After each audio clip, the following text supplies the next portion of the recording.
Good morning, dear students. Today we shall learn about the directive principles of state policy, fundamental duties, and many more.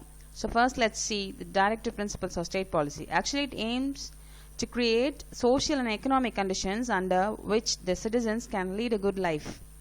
So even they say, as per the Article 37, state and union governments as duty shall make further detailed policies and laws for implementation considering directive principles of state policies actually as a fundamental policy. So here we see the 42nd Amendment Act of 1976 added some responsibilities of citizens to our constitution called the fundamental duties. So as we the citizen of India, our constitution has laid some duties which we have to follow. So let's look at the list of fundamental duties. So as per the fundamental duties, we see we should respect the national flag and national anthem. That's the first one. Next we see we should also cherish the forefathers who have really done a lot of struggle for the freedom. And also we should protect the sovereignty, unity and integrity of India, and also defend our country. And we should really voluntarily can lend our service to the country. And also we should promote harmony over there. And though we belong to various religion, maybe we speak various languages, and we may live in different regions, still we are one. So we should respect each other's feelings, and then we should also value and preserve the rich heritage of our composite culture. And also we have various types of landforms, and that's really great wealth of India. That's the environment, like forests, lakes, rivers and wildlife. We should really protect and have compassion for living creatures.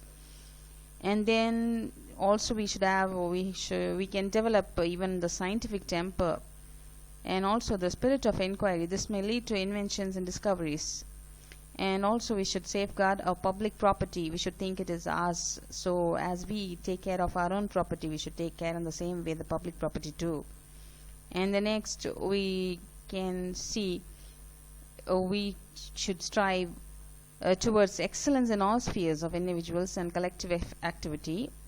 So each and every person has his own talent. We can really achieve a lot, and we can exhibit our talents through various opportunities what we get in our life. And the next, to provide opportunities for education, and actually each and every child who is born in India is free to have education. So after the age of 6, and between the age of 6 and 14 years, it's also been given free opportunities by the government. So that also comes under the 86th Constitutional Amendment Act in 2002. So next let's learn about center-state relations. First, legislative relations. So we find Parliament, it has a power to legislate for the whole or part of territory of India. So students, the 7th schedule of the Constitution embodies 3 lists. Actually they have a total number of lists as 3. Union list, state list and concurrent list. So the Parliament actually enjoys the exclusive power to legislate on subjects enumerated in the Union list. So we find the state legislature, it has a right to legislate on the state list. And we find even the concurrent list. The state legislatures have power to legislate on subjects contained in the concurrent list. And about the union list, it's been said the union, state list and concurrent list. Actually it consists of, at present if you see, means it consists of 100, 61 and 52 items respectively. So let's learn about the administrative relations. So administration is one of the most important one through which we really have a proper government, we can say. This power of the state extends only in its own territory, and with respect to which it has legislative competence. And we can say the exercise of its power conferred by any treaty or agreement. And even about the financial relations, if you see, I mean the center and state, those should consult with each other and really come over there, even about various kinds of taxes. And taxes are imposed and collected by the center and divided between center and states based on the recommendation of the Finance Commission appointed by the President.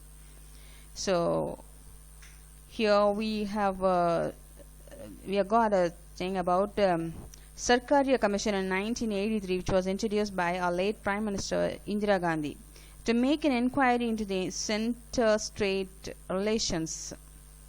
So the most important is the establishment of this Interstate Council in 1990.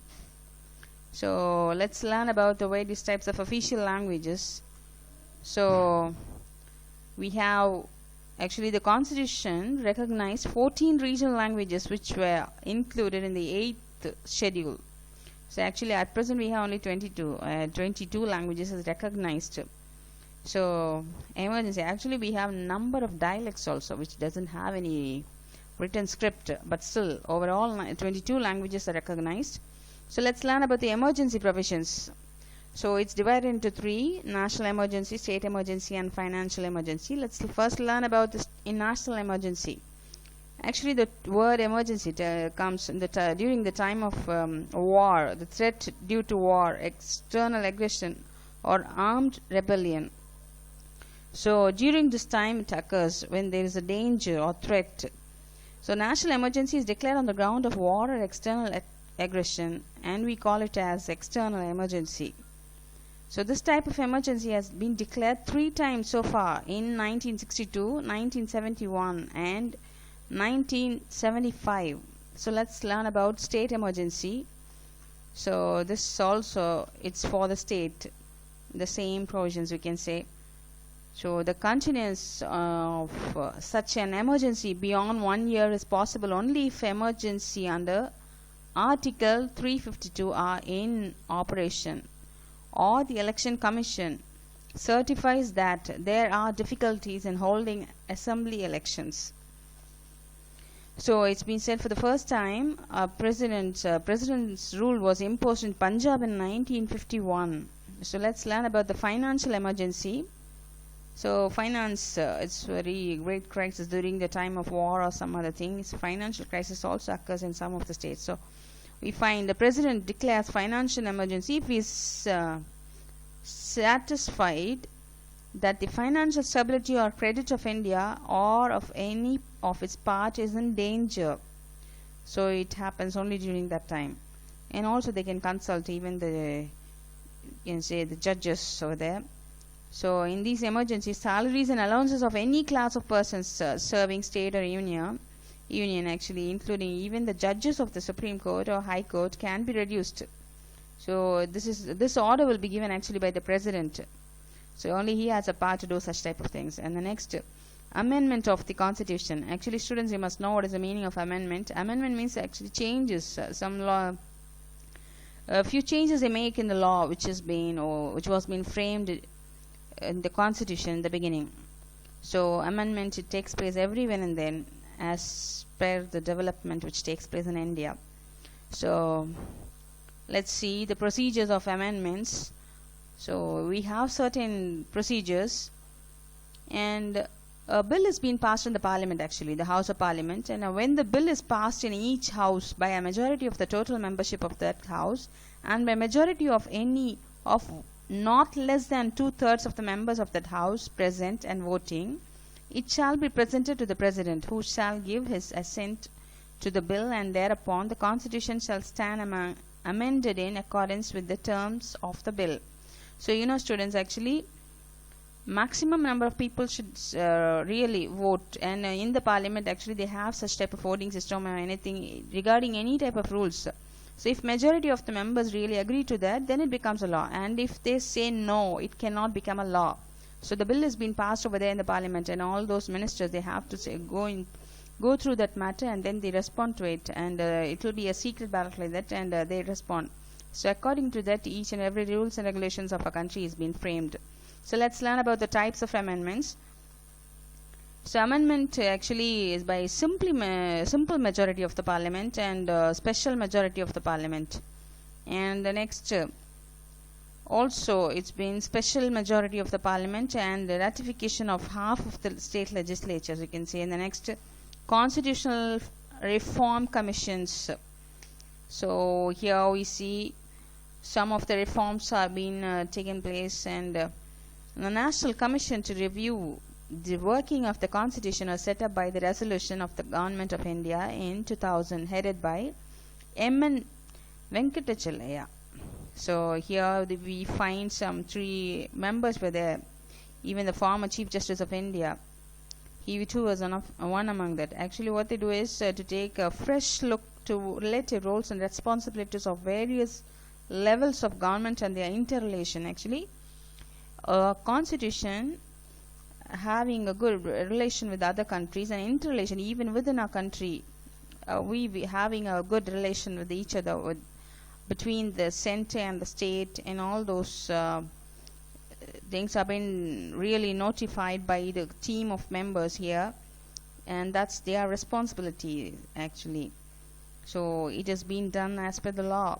Constitutional Reform Commission, they make a lot of reforms for the betterment of a country and for the needs of the people, and also really to uplift the people, and so it's done for the people, and we just obey the law which are being framed by the Constitution. So in today's lesson, that's all students, we have learnt about our Indian Constitution. Next class, upcoming class, I'll meet you with the economic lesson. Okay, thank you.